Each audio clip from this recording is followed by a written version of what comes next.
Ladies and gentlemen, welcome along to Too Many Games. Today we continue our series in Epic Armageddon and we're going to have a look at how transports work. If you are interested in Epic Armageddon, then I suggest you check out the other videos that I've released so far, going over the rules and how to play. So let's get into this video today as we focus in on transports, and the reason we are focusing in on these is that transports are actually a really big part of the game. Quite common, and there's a number of rules and interactions that you need to understand, and these are pretty easy to get wrong. So transports, what are they? Transports can be used to carry other units in Epic Armageddon around the battlefield. These can be tanks, armored personnel carriers, trucks, flyers, all manner of orc vehicle. You'll find all the information that you need about a transport on the unit datasheet. This will tell you if a unit is capable of transporting, but also the type of units that it can transport and how many it is able to transport. So in our example here, we are looking at the Land Raider unit. It is a transport that is able to carry either one Terminator unit or two other infantry units, provided that neither of these other units have the jump packs or mounted special rule. So not assault marines or bikes in your Land Raider is what it's trying to say there. Each Land Raider unit in the formation has this capacity, so 4 Land Raiders can take 8 tactical marines if they like, or they could take 4 Terminator units. Transports are only allowed to carry units that are part of their own formation. You can't go around just picking up other units generally. Let's talk about embarking units into a transport. Embarking is basically getting into a transport. Transports can pick up units when they perform a move. Simply move the transport into base contact with the unit you want to pick up. Remember, this costs you some of your movement allotment. Then remove the unit being picked up from the board. Place it aside so that you can use it later in the game, hopefully. Then continue moving the transport, if you wish to do so, up to the allowed movement distance as you would in a normal move. It's that simple. However, we should note that even though the formation has been given an action that can let it move, any unit being picked up by a transport as part of a move cannot move itself during that move. And that's how you pick up units. So let's talk about disembarking now, which is how you get units out of a transport. Units are allowed to get out of a transport at the end of any move the transport makes. However, they cannot disembark from the transport after the move in which they were picked up, meaning you can either be picked up or dropped off with any one move, but not both. To disembark, simply place the unit disembarking back on the board, but within 5 centimeters of the transport. Now, does this mean place the entire unit within 5 centimeters? Well, that's part of an FAQ that we'll look at soon, so be patient. When the unit is placed, it cannot be placed inside an enemy zone of control. However, you can place it inside an enemy zone of control if you are performing an assault action, in which case you can actually disembark and be placed into base contact with an enemy unit if you choose, or just inside their zone of control if that's what you would prefer. It might be a good time to point out that you can disembark at the end of any move. It could be part of an advance, a double, a march, or even an assault.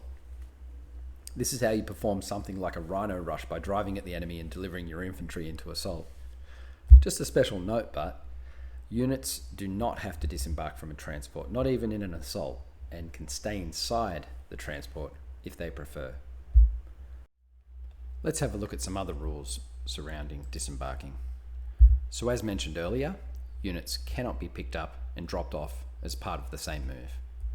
But that does mean that a unit can be picked up and dropped off as part of a double action or a march action, provided it is in a different move that the formation makes as part of that action. So it can be done, there's just a little inflexibility to it. Just to reiterate, units can get out of a transport in any move after the one they were picked up in.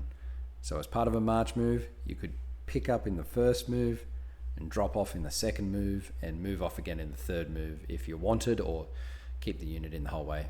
It would be up to you. So what about transports in combat? If a transport ends up being assaulted by the enemy, the units inside the transport can disembark as part of the countercharge the unit is entitled to make. provided the transport does not have two enemy units in base contact with it. So here in this example, the Orc boys assault the Space Marine Rhino, and the two tactical marines inside the Rhino disembark up to 5 centimeters as part of the countercharge move. However, in this second example, the Orc boys managed to get 2 units into base contact with the Rhino, thereby depriving the units inside the option to disembark. That's bad news for the Marines inside, as now they can't fight. Also, units embarked in a transport are not allowed to shoot out of that transport when the formation can shoot, unless they have a special rule. For example, the Dark Eldar Raiders provide us such a special rule. Okay, we're almost at the end of our transport rules here for this video, just a few more to go. So transports count towards the number of units in a formation. It might be checking how many units are in the formation compared to the number of blast markers to see if it breaks. When you do so, you add in the number of transports on top of other units to see if the formation will break.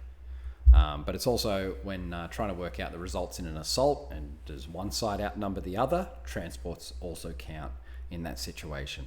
So remember to keep count of them in the number of units in the entire formation. Now let's consider what happens when a transport is destroyed. If the transport was carrying units inside when it was destroyed, then the units inside the transport take an automatic hit from the destruction of their transport. However, they can make a saving throw against this and get to roll the save, which is their armor save normally provides for them, or they can make a 6+ cover save if they would choose to. So that's generally, if they don't have an armor save, they are still entitled to that 6+ cover save. Lastly, one final thing to note is that transports that are being transported by another unit cannot in turn transport units. So no transporting units that are transporting units. The Russian doll effect, the rules call it. Probably a fringe case that doesn't come up all that often, but it is specifically prohibited by the rules. Okay, so now that the rules are done, let's have a look at the FAQs that come out of all this. So first up, does a transported unit lose its zone of control? And the answer to that is pretty easy. Yes. Yes, it does. But remember that the transport itself still has a zone of control. So the next question, are transported units considered to be in specific transporting units of their formation? This comes into play when you have either mixed units or infantry in general. More commonly, if you have some type of character upgrade on one of the bases, say like a force commander in your squad in the formation. The answer to this is you can play it either way, just bring it up in the 5-minute warm-up, which is always a helpful answer to have. So what do I play in that? Well, generally, when I play, we really only concern ourselves with it if the situation calls for it. We don't specify which transport a leader or different units is in when they load up, but we give the different units the benefit of the doubt, unless all transports take a hit when attacked. So we will specify, if all the transports take a hit, we will specify which transport is carrying the leader at that point and make a saving throw for that transport separately, just so we know if that one has been destroyed or not. It's not a perfect solution to it, but just decide with your opponent before the game starts, and you'll be fine. As you get more familiar with the game, you'll work out how you want to play these things that are left kind of vague by the rules. Okay, so a couple of other questions as well. Can a transport unit pick up a unit that is in terrain that is dangerous to the transport unit? Yes, it can. But if the unit being picked up was completely within the dangerous terrain, then the transport would have to take a dangerous terrain test. So just like in our example here, if a unit is completely within the dangerous terrain, meaning that you have to cross that dangerous terrain with your transport, then it's fine to do that, but you do have to take that dangerous terrain test with the relevant transport. In a similar vein, the next question asks, can a transport unit pick up a unit that is in terrain that is impassable to the transport unit? Once again, yes. but only if the unit being picked up is not completely within the impassable terrain. So in our example here, it shows that you cannot break the movement rules in order to do this. So if your transport cannot get inside the terrain and the unit that you want to pick up is completely within that terrain, then you cannot get to them to pick them up. Nothing too groundbreaking there. Okay, another question. When disembarking, are transported units placed completely within 5 centimeters of the transport unit, or just so one part of the transported unit is within 5 centimeters of the transport unit? So I hinted at this one before, and here we get the final conclusive ruling as to how that is played. And the answer is you can play it either way. Just bring it up in the 5-minute warm-up, which once again is not really a great ruling, is it, on that? You decide, completely within or just some of the model within the 5 centimeters. I usually play just some of the unit within 5 centimeters, as that generally makes it easier and quicker to play your units out, particularly when doing, say, like a big assault and jumping out. But do it how you like, just make sure that you talk about it with your opponent. Next question, how do transported units that are immobile or which have a speed of 0 centimeters disembark? And the answer is as normal. So if you do have some units that can't move, they can still get out of their transport and be placed within 5 centimeters of the transport. That's perfectly fine. Okay, so we're still going with these FAQs. Bear with me. Where are transported units placed when the unit transporting them is destroyed? It's a pretty simple answer here, where the unit transporting them was. So just place the surviving units right where the transport used to be to the best of your ability. Next one, what happens to transported units when the unit transporting them is destroyed by dangerous terrain, the result of an assault, or an additional hit from a blast marker on a broken formation? So this is asking what happens if the transport is hit by an attack that it cannot make a save against, just like dangerous terrain, blast markers, etc. Things that we may not have looked at yet. We'll look at all these eventually, but basically hits you cannot save against at all. So can the units inside the transport still make their saves? And the ruling is they make their normal armor save or a 6+ cover save. The formation they are part of would not receive a blast marker for any of these saves if they are failed. So they still get their armor save as normal.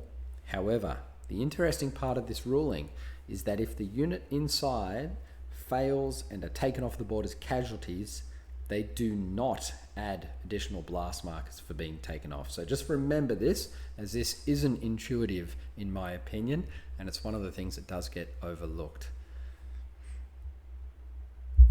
Okay, we're coming to our last couple of FAQs here. So the next one is, what happens to transported units when the unit transporting them is destroyed by ending its second withdrawal move within 15 centimeters of the enemy? So when broken, if you end your withdrawal too close to the enemy, you are automatically destroyed. So if this happens to a transport then, if they're broken and not fearless, they will be destroyed. Otherwise, they make their normal armor save or a 6+ cover save. This means if they are broken, as in a formation with transports is broken, then they are destroyed too automatically with no save. The fearless special rule changes this, and any fearless units would survive, but more on that when we come to fearless. But if somehow an unbroken unit is inside a broken transport, it is not destroyed automatically, but still takes the hit for being inside a destroyed transport. So make its armor save as normal, or apply the cover save of 6+. When would that happen?